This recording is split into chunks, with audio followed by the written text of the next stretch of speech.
My name is Hannah Whitmore. I'm 32 years old, and the night my mother told me I owed the family was the first night I didn't apologize. We were sitting at my parents' dining table in Cincinnati. Same house, same chairs, same chandelier that flickered slightly every winter because no one ever replaced the wiring. My older brother Mark sat across from me, relaxed, married, father of two, permanent golden child. My sister Alyssa leaned back beside him, scrolling her phone between bites of dinner. And my mother, Diane Whitmore, sat at the head of the table like she always had, hands folded neatly, voice calm even when it cut. The conversation had started gently. My recent promotion, Mark's mortgage renewal, Alyssa's daycare costs, normal family updates. Then my mother cleared her throat. "Hannah," she began softly, "we need to discuss something important." I knew that tone. It meant decision already made. "What is it?" I asked. Mark glanced at me with a faint smirk that told me he already knew. "Your father's hours have been reduced," Mom said carefully. "The house payments are tight." Tight. I had heard that word before. Not about their house. About Mark's. About Alyssa's. About temporary gaps. "I'm sorry to hear that," I replied evenly. She nodded once. "You've always been the responsible one." There it was, the setup. Mark leaned back in his chair. "You make good money now, hon." I kept my eyes on my plate. "Yes." Mom folded her hands tighter. "We think it's fair that you help." Help. A neutral word. I waited. "With the mortgage," she finished. Silence settled over the table. Not shocked silence, anticipatory silence. Because this wasn't the first time. Over the past 5 years, I had covered Mark's car loan after his investment opportunity failed, paid Alyssa's credit card debt when she said daycare costs were unexpected, transferred money monthly to my parents when Dad's consulting contracts slowed down.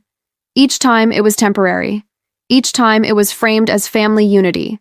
And each time I never asked too many questions. Until now. "How much?" I asked calmly. Mom named the number. $2,300 a month. Indefinitely. Mark didn't even look uncomfortable. Alyssa didn't look up from her phone. And then my mother said the sentence that rearranged the air in the room. "You owe us." The word hit differently than help. "Oh." I looked up slowly. "I'm sorry?" I said. "You live comfortably," she continued. "You don't have children. You don't have a husband. You've always focused on yourself." Focused on myself. As if building a career was selfish. As if not needing rescue was indulgent. "We sacrificed for you," she said softly. "College wasn't cheap." There it was. The ledger. The emotional accounting book she had kept silently for years. Mark nodded. "She's right, hon. We all pull weight." All. I thought about that word. All had never looked symmetrical in this family. "I paid for my own graduate degree," I said carefully. Mom's jaw tightened slightly. "That's not the point." "What is the point?" "The point," she said evenly, "is that family doesn't turn its back when things get hard." I stared at her. "I haven't." She held my gaze. "Then don't start now." There was no anger in her voice, only certainty. That I would comply, that I always had. Mark leaned forward. "It's not like you're using your savings for anything important." That was the moment something inside me went completely still. Not furious, not loud. Still. Because inside my bag, resting on the chair beside me, was something none of them knew about. A plain manila envelope. Sealed. Documented. Prepared. For 6 months, I had been reviewing bank statements, property records, loan documents, and one quiet detail that explained why things were always tight. I hadn't planned to bring it that night, but when my mother said the word "oh," I reached for my bag. Before I tell you what was inside that envelope, and why my brother stopped smiling when I placed it on the table, tell me something. What time is it where you are right now? And where are you watching from? Because this wasn't just about money. It was about who they thought I was, Before I tell you what was inside the envelope, you need to understand something. In my family, being responsible was never a compliment. It was a role. Mark was 3 years older than me, charismatic, confident, the kind of boy who could fail loudly and still be called ambitious. When he dropped out of business school to start something of his own, my parents called it bold. When I stayed late in the library studying for finals, they called it expected. Alyssa was the youngest, emotional, creative, sensitive. When she maxed out her first credit card at 22, my mother cried and said she was overwhelmed. When I worked 2 jobs in college to avoid asking for help, my mother said I didn't need to be so dramatic. We weren't treated differently in obvious ways. We were treated differently in conclusions. If Mark struggled, he needed support. If Alyssa struggled, she needed understanding. If I struggled, I needed perspective. And perspective in our house meant silence. When I landed my first corporate role at 26, my father shook my hand. "Proud of you," he said. But at dinner that night, the conversation circled back to Mark's business pitch. When I bought my condo at 29, my mother hugged me tightly. "Such a big step," she said. Then she added almost gently, "Now you just need someone to share it with." Every achievement I made came with a subtle asterisk. Successful but alone, stable but cold, independent but distant. So when the financial requests started, I didn't question them. I told myself it was fairness. Mark had 2 kids. Alyssa was still finding herself. My parents were aging, and I was stable. I wired money the first time without hesitation, the second time with mild concern, the third time with spreadsheets. Because numbers calm me. Numbers don't manipulate tone. They don't smile while shifting responsibility. 6 months ago, something small caught my attention. My mother had called me in tears. "We're behind on the mortgage," she said. I transferred $4,000 that night. 3 days later, Mark posted photos from a ski trip in Colorado. Caption, "Much needed break." I didn't say anything. I told myself timing could be coincidence. But then Alyssa called the next month. Daycare increase, emergency dental work, credit card interest spike, another transfer. Then another. Patterns started forming. Not emotional ones, financial ones. I opened a new spreadsheet. Family transfers, 5-year record. I listed every payment, every justification, every month labeled temporary. When I added the totals, my hands didn't shake. They went cold. $73,400, $73,400, not including small Venmo transfers, not including holiday gifts, not including the "don't worry about it" moments. 73,000. And somehow the mortgage was still tight. That's when I did something my mother would call cold. I looked deeper. Property records are public. Business filings are searchable. Loan adjustments leave trails. Mark's LLC. Alyssa's co-signed refinance. A home equity line my parents opened quietly 2 years ago, under my father's name. And a second name listed as authorized user, Mark Whitmore. I stared at that document for a long time. The house wasn't just my parents' responsibility anymore. It was being leveraged. For him. Without telling me. My money hadn't been stabilizing the house. It had been stabilizing the risk. The risk Mark kept taking. And every time it tightened, I was the buffer. The responsible one. The safe one. The fallback. So when my mother said, "You owe us," something clicked into place. I didn't owe them. I had been underwriting them. Back at the dining table, after she said the word, I reached for my bag slowly. Mark watched me. "What are you doing?" he asked lightly. I didn't answer. I placed the manila envelope on the table between us. It made a soft sound against the wood. Not dramatic, precise. Mom frowned slightly. "Hannah?" I slid the envelope toward her. "Open it," I said calmly. Before I tell you what happened when she unfolded the first page, and why Alyssa finally looked up from her phone, I want you to think about something. If someone tells you that you owe them, but you've been keeping the receipts, who really holds the debt? My mother didn't open it immediately. She stared at the envelope as if it were something fragile, something emotional. It wasn't. It was paper. Clean. Ordered. Quiet. "Han," Mark said with a forced laugh. What is this? A contract? In a way, I replied. Mom finally slid her finger under the flap and pulled out the stack of pages. The first sheet was simple, a summary. 5 years of transfers. Dates, amounts, notes attached. She read the total twice, $73,400. Her expression shifted, not to shock, but to discomfort. Alyssa leaned forward. What is that? Documentation, I said calmly. Mark scoffed. You've been tracking us? I've been tracking my finances. He crossed his arms. Wow. The judgment in that word was familiar.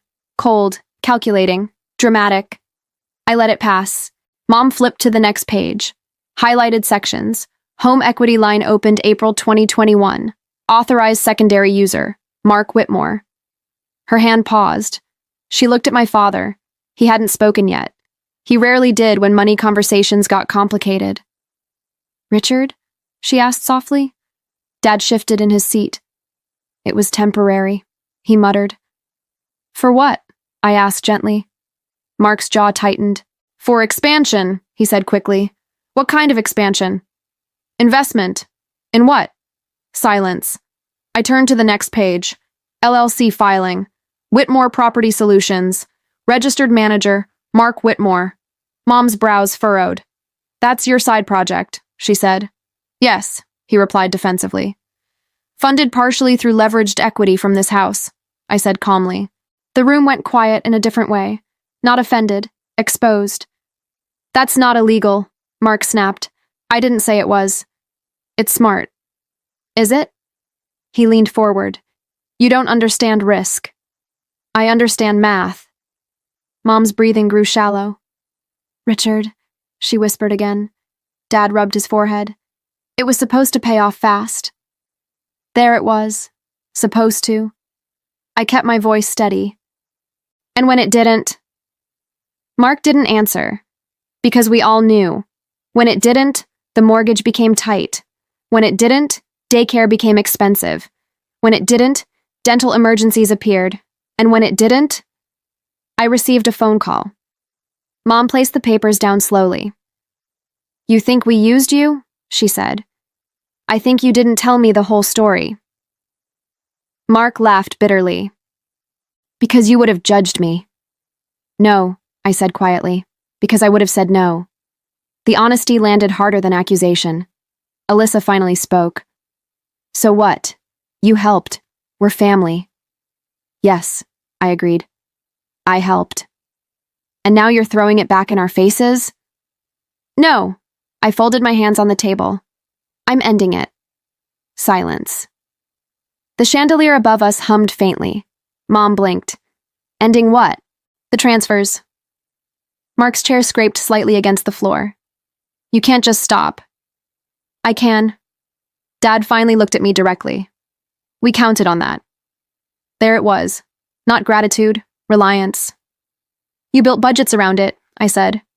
Yes, Mom replied. That was the mistake. Mark's voice rose. You're punishing us. No, I said evenly. I'm correcting the equation. He stood up halfway. You're being selfish. The word didn't sting the way it used to. Selfish would be pretending I didn't see this, I replied. Alyssa shook her head. You make more than all of us. And? So it doesn't hurt you. I met her eyes. It does. Not financially, emotionally, quietly, consistently. Mom's voice trembled. We raised you. Yes. We sacrificed. Yes. And this is how you repay us? There it was again. The ledger. But this time I didn't shrink.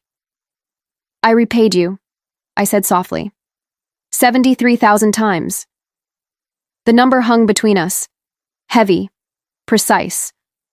Mark ran a hand through his hair. You're acting like we robbed you. I'm acting like I was never told the full truth. Mom looked down at the papers. Why bring this now? She whispered. Because you said I owe you. But I didn't say it like that. I said, because you called it debt. Silence, the kind that makes everyone aware of their breathing. Dad cleared his throat. What do you want? The question wasn't aggressive. It was tired. I want transparency, I said. And, Mark pressed, and I won't fund risk I didn't agree to. He stared at me. So that's it? That's it. Mom's eyes filled with tears. You'd let us struggle? I held her gaze. You weren't struggling, I said quietly. You were leveraging. The distinction hurt more than accusation. Mark shook his head. You think you're better than us? No, I replied. I think I see clearly. Silence again. This time, it felt final. Before I tell you what happened when Mark made one last attempt to regain control, and the sentence my mother said that finally broke something open, I want you to think about something. If someone mistakes your stability for obligation, how long before you stop being the safety net? Mark didn't sit back down. He stayed standing, hands on the back of his chair like he needed something solid to grip. You're overreacting, he said. Am I? I asked. Yes. It was temporary. For 5 years? His jaw tightened. Investments take time. And risk, I replied. Risk I wasn't told about. Mom's tears were quiet now, controlled, strategic. Hannah, she said softly, this isn't how family handles things. There it was, the word that usually ended every argument. Family, as if it erased math, as if it dissolved responsibility. I agree, I said calmly. Her eyebrows lifted slightly. We should have handled it differently. The admission surprised even her. Mark turned toward her. Mom. But she kept looking at me.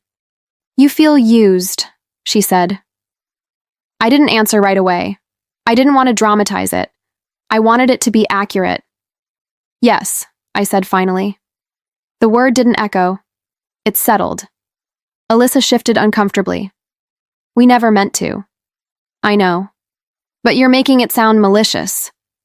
I'm making it sound incomplete. Dad spoke then, quieter than usual. We thought you were fine. Fine.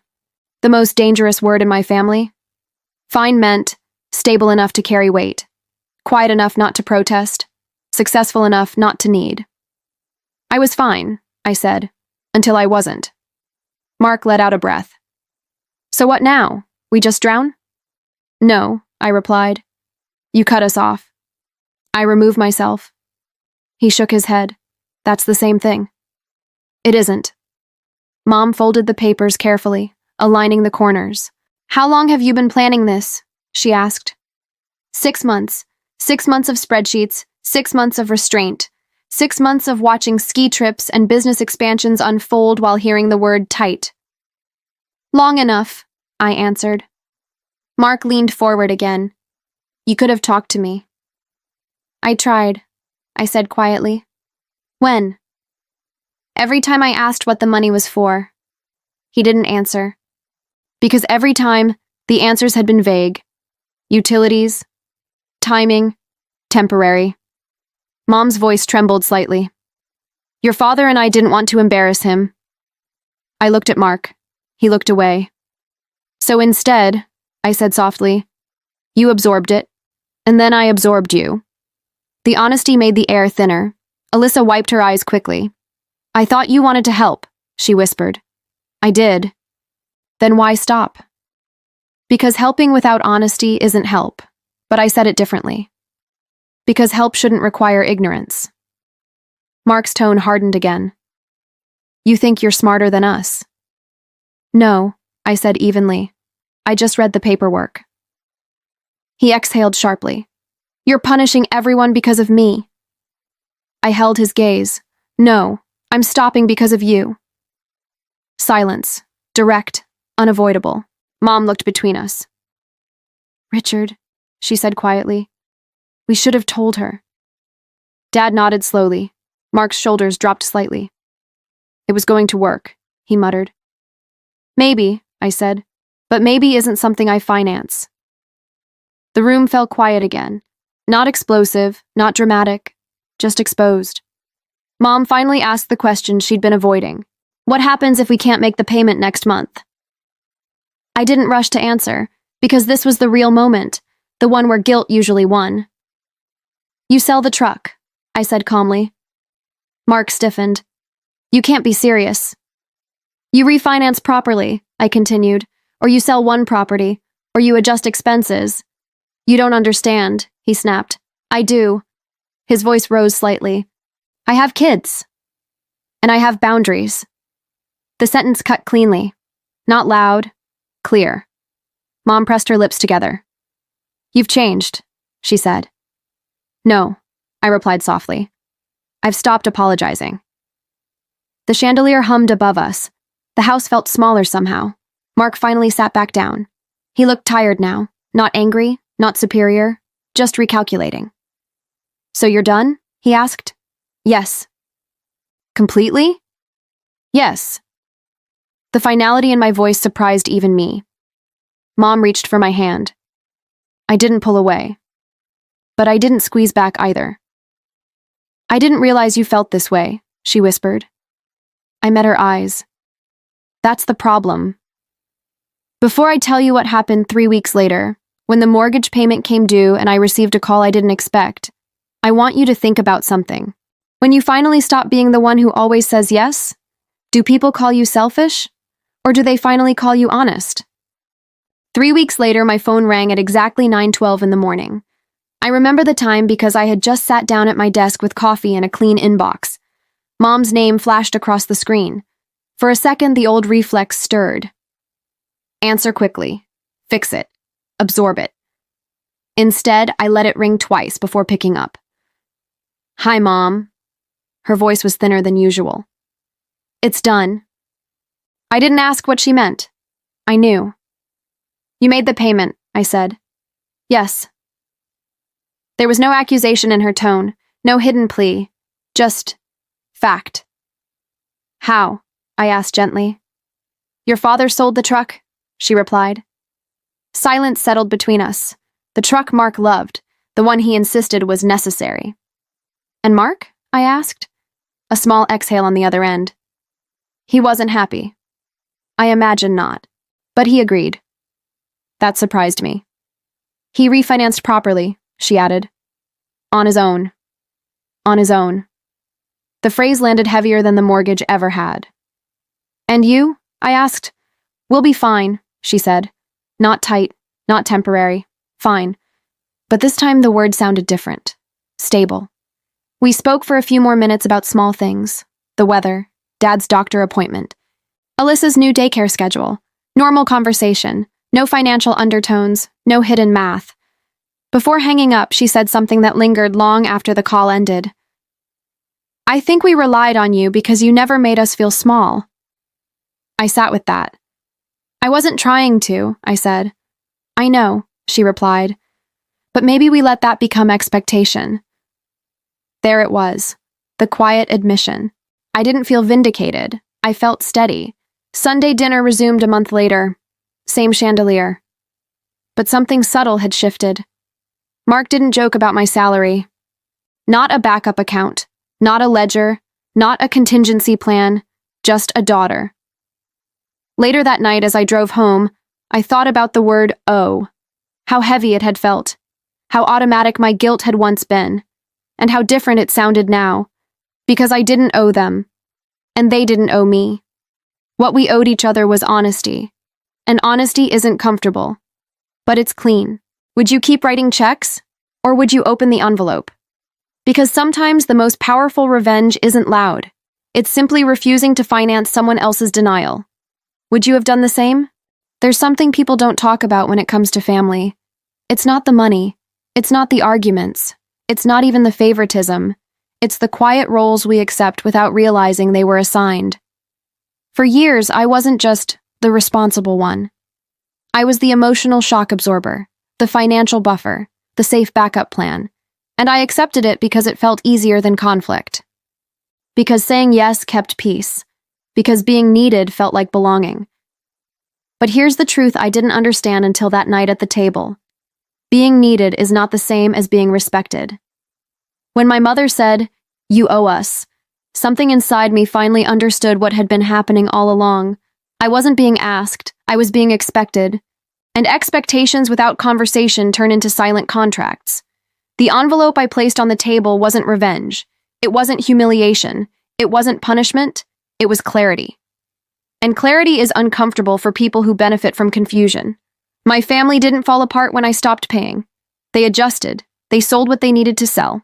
They refinanced what they needed to refinance. They stepped into responsibility they had been quietly outsourcing to me. And something unexpected happened. Respect entered the room. Not dramatic respect. Not applause. Just subtle shifts. Fewer jokes. More listening. Less assumption. More accountability. And I realized something that changed the way I see family forever. Boundaries don't destroy healthy relationships.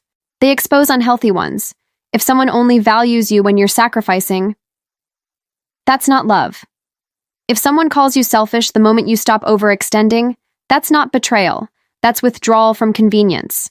And sometimes, the strongest thing you can do isn't to give more. It's to stop. If you've ever been the strong one, the one who doesn't complain, the one who always figures it out, the one everyone assumes will say yes, ask yourself something honestly. Are you helping? Or are you being quietly relied on in ways no one would admit out loud? The night I reached into my bag, I didn't lose my family. I found my voice. And the difference between those two things changes everything. If this story resonated with you, if you've ever felt like the silent safety net in your own family, then this channel is for you. Here, we tell stories about boundaries, betrayal, strength, quiet revenge, and emotional truth. Because sometimes hearing someone else say it out loud gives you permission to say it in your own life. So tell me in the comments. Have you ever been made to feel like you owe your family just for being stable? And if you had the envelope in your hand, would you open it? If you believe stories like this matter, if they remind you that respect and love should never require self-erasure, make sure you subscribe. Because sometimes the most powerful change doesn't start with shouting, it starts with calm. And a manila envelope placed gently on a table. I'll see you in the next story.